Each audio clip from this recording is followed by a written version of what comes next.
Friends, तो कैसे हैं आप सब? अच्छी चल रही होगी ना सी फाउंडेशन की तैयारी। तो बात करते हैं अब चैप्टर 4 जो हमारा चल रहा है। आज का हमारा टॉपिक है नेट रियलाइजेबल वैल्यू। पिछली जो हमारी वीडियो थी उसके अंदर हमने कवर किया था inventory cost.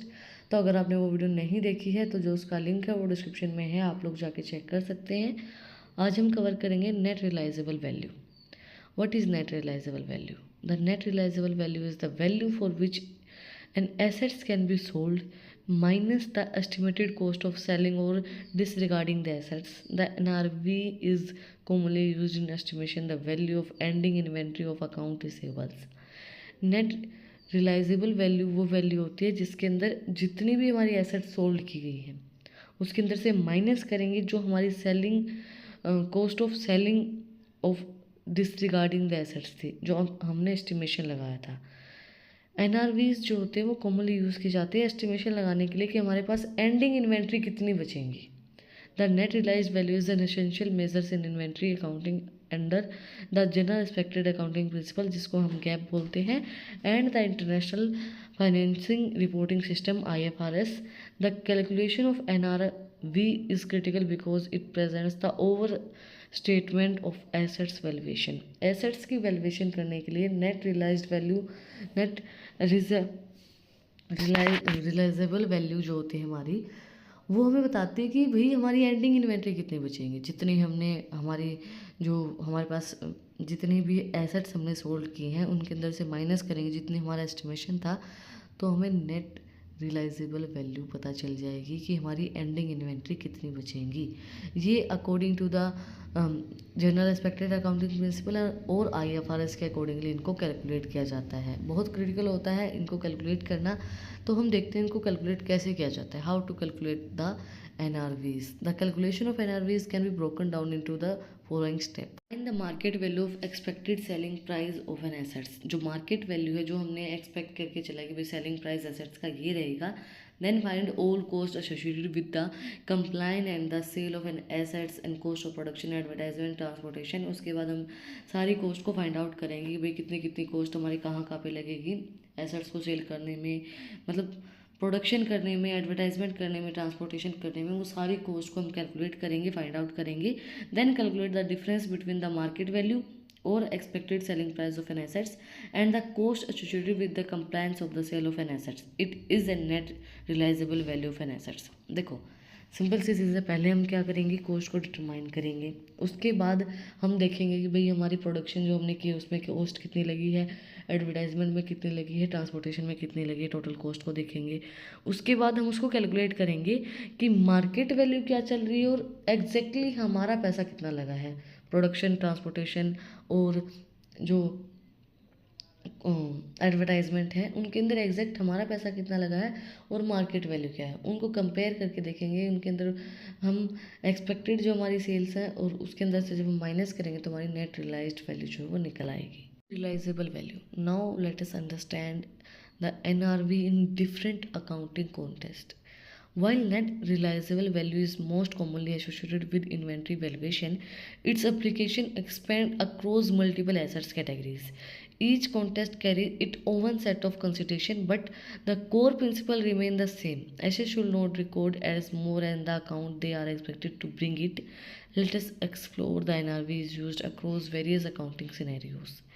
Net realize value जो होती है वो बहुत कॉमनली इन्वेंट्रीज वैल्यूएशन के अंदर ही यूज़ की जाती है कि हमारी इन्वेंट्रीज को कैलकुलेट करना, मतलब जो हमारी लास्टली एसेट्स बचे हैं उनको कैलकुलेट करना। तो मोस्टली तो हम उसके अंदर ही यूज़ करते हैं, बट और भी चीज़ों के अंदर इसको यूज़ किया जाता है। तो डिफरेंट सिनेरियोज को देखते हैं नेट रियलाइजेबल वैल्यू किस तरीके से उनके अंदर काम आती है हमें। R V in inventory accounting. Inventory is the most frequent areas where NRV is applied, particularly in industry dealing with a physical good like manufacturing or retails. NRV ensure inventory is valued at the lower of its historical cost, the amount it can be realistically be sold for after subtracting cost and like packaging, transport and marketing. NRVs जो है mostly inventory accounting के अंदर use किया जाता है ताकि हमें net realizable value पता चल जाए कि भाई हमने पैसा लगाया था, इतना हमारा वापस आया है, भाई एक्सपेक्टेड था हमारा, तो उसको माइनस करके हम कैलकुलेट कर लेते हैं चीज़ों को, तो हमें नेट वैल्यू मिल जाती है। जो हमारी हिस्टोरिकल कॉस्ट होती है, अमाउंट जो होती है रियलाइजेबल, वो हम सोल्व करते हैं। तो जब सब्सट्रैक्ट हो जाती है कॉस्ट, भाई जो पैकेजिंग की कॉस्ट है, ट्रांसपोर्टेशन की कॉस्ट है, तो उसके बाद हमें एग्जैक्ट एसेट्स हमारे पास कितनी है, एग्जैक्ट इन्वेंट्री हमारे पास कितनी, वो पता चल जाती है। This is critical when inventory become obsolete damage और when market condition shift unfavorable. जब ये क्रिटिकल हो जाता है, जब या तो कोई चीज़ डैमेज हो गई है, मार्केट की कंडीशन जैसी हमने सोची थी वैसी नहीं है, शिफ्ट हो गई है, अनफेवरेबल है, हमें पसंद नहीं आ रही है। For example, if a fashion retail holds a large stock of out of season clothing and NRV analyse may result in write down to reflect expected market down sales price. अगर for example इन्होंने दिया है fashion retailers जो हैं बहुत ज़्यादा stock रख रखा है और वो आउट ऑफ सीज़न हो गया है, अब वो ट्रेंड में नहीं है, तो NRV जो है वो एनालाइज करने में हेल्प करता है कि कितना ज़्यादा मार्केट में सेल्स प्राइस कम हो सकता है, मार्केट कितनी ज़्यादा डाउन जा सकती है। NRV इन अकाउंट्स रिसेबल, AR के अंदर NRV किस तरीके से काम करता है। In the case of account receivable, NRV is use to estimate the amount of a company actually expected to collect from customers. Not all customers pay on time, and some may difficult altogether. Therefore, compliance must reduce AR by an allowance for doubtful accounts to reflect a net realizable value. देखो, हर customer ऐसा नहीं होता है कि आपको time पे पैसा दे दे, है ना। ना तो हर सप्लायर ऐसा होता है, ना हर कस्टमर ऐसा होता है, हर इंसान अलग अलग होता है, तो हर कस्टमर भी ऐसा नहीं होता है। तो आपको पता होता है कि भाई ये जो कस्टमर, ये डाउट में, ये हमें नहीं लगता कि ये पैसा अब देगा, तो हम उसको डाउटफुल डेट में डाल देते हैं कि भाई हमें नहीं लगता कि ये पैसा आएगा। तो उससे क्या होता है कि आपको नेट रियलाइजेबल वैल्यू पता चल जाती है। This help prevent over statement of an realizable and revenue essentially in industry with high credit sale. ये हमें बताता है कि भाई हमें प्रेजेंस बताता है कि भाई हम कोई भी ओवर एस्टिमेशन ना करें कि भाई हमारे पास इतनी रियलाइजेबल वैल्यू है या इतना रेवेन्यू आया है, क्योंकि हमें पता है कि बहुत सी चीज़ें क्रेडिट में गई हैं और बहुत सी चीज़ें के पैसे हमें पता है कि क्या पता नहीं आए। For instant, if A company has 1 lakh in receivable and expect 5% to uncollectible, then RV will be 95,000। है कि अगर एक कंपनी के अंदर 1 लाख रुपए रिसीवेबल है, तो अगर हमें ये तो होता है कि भाई 5% ऐसे हैं कि भाई हो सकता है नहीं आए, तो वो जो 5% हैं उनको रिजेक्ट किया जाएगा, तो हमारी जो नेट रियलाइजेबल वैल्यू है वो 95,000 ही होगी। In fixed assets like machinery, building and equipments are usually recorded at a cost minus depreciation. However, under certain condition their value may need to be reassessed using NRVs। देखो, fixed assets जैसे कि machinery हो गई, buildings हैं, equipments हैं, वो record किए जाते हैं, कॉस्ट उनके अंदर से पहले डेप्रिसिएशन की हटा दी जाती है। डेप्रिसिएशन का मतलब क्या होता है? Decrease in the value of fixed assets.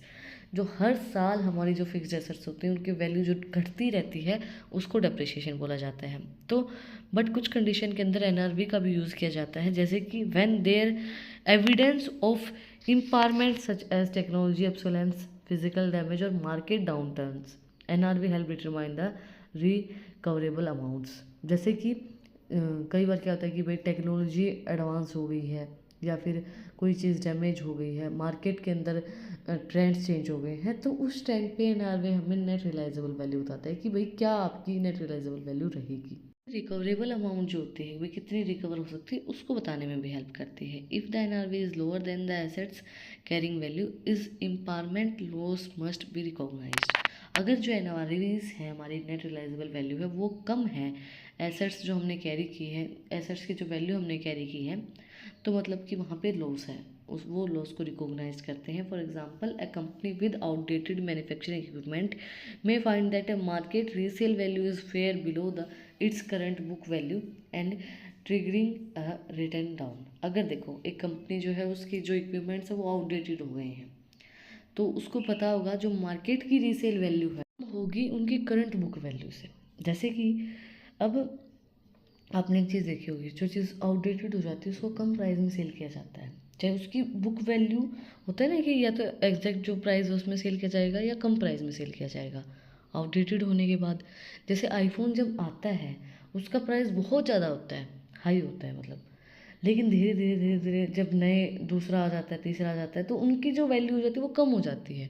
लेकिन जब आपने लिया, फॉर एग्जांपल आपने आते ही आईफोन ले लिया, वो 1,20,000 रुपये का लिया आपने, अब उसकी धीरे धीरे धीरे धीरे मार्केट वैल्यू जो है वो डाउन हो गई, है ना, बट आपकी करंट बुक वैल्यू क्या है, वो तो ज़्यादा ही है ना, आपने तो 1,20,000 का लिया है, अब चाहे वो 80,000 में मिलता हो, मार्केट वैल्यू क्योंकि वो आउटडेटेड हो गया है, नया ट्रेंड आ गया, नई चीज़ें आ गई, तो उनकी वैल्यू कम हो जाती है। तो वो नेट रियलाइज्ड वैल्यू, वो रियलाइजेबल वैल्यू वो कैलकुलेट करने में हमारी हेल्प करता है। NRV in investment and marketable security. For investment, particularly those not held for long-term purpose, NRV ensure they are valued fairly in financial statement. जैसे कि जो भी इन्वेस्टमेंट है जो लंबे समय तक, मतलब हमारा पर्पज़ नहीं कि हमें उनको लॉन्ग टर्म करना है, तो एनआरवी हमें फेयर वैल्यू बताता है कि कितनी, क्या आपकी फाइनेंशियल स्टेटमेंट रहेगी।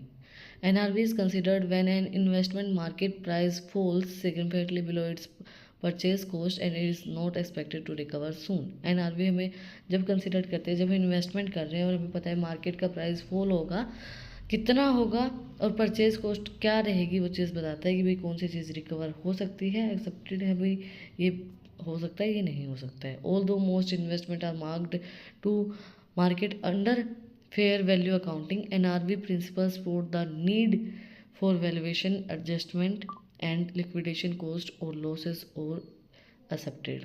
एनआरवीज जो है वो हमें इन्वेस्टमेंट भी बताती हैं कि मार्केट में हमें किस तरीके से इन्वेस्टमेंट करनी है, कौन सी इन्वेस्टमेंट सही रहेगी। एनआरवी प्रिंसिपल्स जो हमें वो वैल्यूएशन करने में हेल्प करता है कि भाई, है ना, एनआरवी रियलाइज्ड वैल्यू हमें वैल्यू बताता है कि भाई कौन सी जो कॉस्ट है वो हमें, क्या हमारी रियलाइजेबल कॉस्ट रहेगी, कितना हमें लॉस हो सकता है, क्या लॉस हम एक्सेप्ट करके चल रहे हैं कि भाई ये हमारी लिक्विडेशन कॉस्ट रहेगी और इतना जो है ये लॉस हमें एक्सेप्टेड है, हम सोच के चल रहे हैं कि इतना नुकसान तो हमें हो ही सकता है, वो हमें एनआरवी बताता है। NRV in agricultural and biological assets in certain industry, specially agriculture and farming, biological assets like crops और livestocks are measured at NRV. These assets are evaluated based on their expected selling price in the market less and cost required to bring them to sale. Example, harvesting, transportation and regulatory fees. ये जो values, ये जो assets होती हैं, इनके अंदर evaluate करके की जाती है उनकी सेलिंग प्राइस क्या रहेगी, भाई मार्केट में सेलिंग प्राइस क्या रहेगी, कम रहेगी, ज़्यादा रहेगी, हमें किस प्राइस के ऊपर उनको सेल करना है। This approach ensure that the principle and often volatile nature of this assets is fairly reflected in the financial record. ये हमें इंश्योर करता है कि भाई जो भी हमारे प्रिंसिपल एसेट्स होते हैं और जो भी वोलेटेबल नेचर के एसेट्स होते हैं वो फेयरली रिप्रेजेंट की जाए फाइनेंशियल रिकॉर्ड्स के अंदर। NRVs in liquidation or distress scenario, in case where a company is undergoing liquidation or restrictions, NRV become essential to assess what value can realistically be recovered from assets. Assets are no longer viewed in terms of their operational utility but in terms of what they can be sold immediately. These help creditor, investor and management make informed decision about assets disposition, payouts and recovery planning. देखो liquidation का मतलब क्या होता है, जो वो assets जिनको अगर हम अभी सेल करें, जो इमीडिएट सेल हो सकती हैं, जो एसेट्स इमीडिएटली सेल हो सकती हैं वो हमारी, और मतलब इमीडिएटली हम उनको लिक्विडेट कर सकते हैं, कैश के फॉर्म में कर सकते हैं। तो लिक्विडेशन जब होता है तो हमें पता चले कि ये जो एसेट्स हैं, ये अगर हम इनको इमीडिएट सेल करते हैं तो इनका प्राइस क्या रहेगा, इनकी कॉस्ट क्या रहेगी। ये इन्वेस्टर्स, क्रेडिटर्स, मैनेजमेंट को हेल्प करता है सही डिसीजन लेने में कि भाई अगर नुकसान होता है, अगर बिज़नेस अच्छा नहीं चलता है तो ये अपनी एसेट्स को सेल करके हमारे पैसे दे देगा। तो उनके लिए सही डिसीजन लेने में हेल्पफुल रहता है कि भाई इनके पास इतनी एसेट्स हैं कि अगर उनको लिक्विडेट करता है, अगर उनको इमीडिएटली सेल करता है तो ये हमारे पैसे चुका देगा, ये हमारे पैसे को दे देगा। तो वो डिसीजन लेने में इन्वेस्टर्स, क्रेडिटर्स और मैनेजमेंट के लिए हेल्पफुल रहता है। That's it for today. आज हमने कंप्लीट किया नेट रियलाइजेबल वैल्यू। अगर आपको कुछ भी डाउट है, कुछ भी पूछना है तो कमेंट में आप मुझसे पूछ सकते हैं। और अगर आपको टॉपिक्स की PDF चाहिए तो टेलीग्राम चैनल का लिंक भी डिस्क्रिप्शन में है, वहाँ पर जाकर आप लोग मुझे फॉलो कर सकते हैं। और अगर आपको इन टॉपिक्स की PDF चाहिए तो टेलीग्राम चैनल का लिंक भी डिस्क्रिप्शन में है, वहाँ पर जाकर मुझे फॉलो कर सकते हैं। और अगर आपने वीडियो को यहाँ तक देखा है तो प्लीज़ प्लीज़ सब्सक्राइब करने पे मुक्का मार दो और बेल आइकन प्रेस करो, ताकि जो सबसे पहली अपडेट है वो आप लोग के पास आए। फिर मिलते हैं एक नई वीडियो के साथ, एक नए टॉपिक के साथ। Like share and subscribe. Thank you for watching my video and enjoy your life.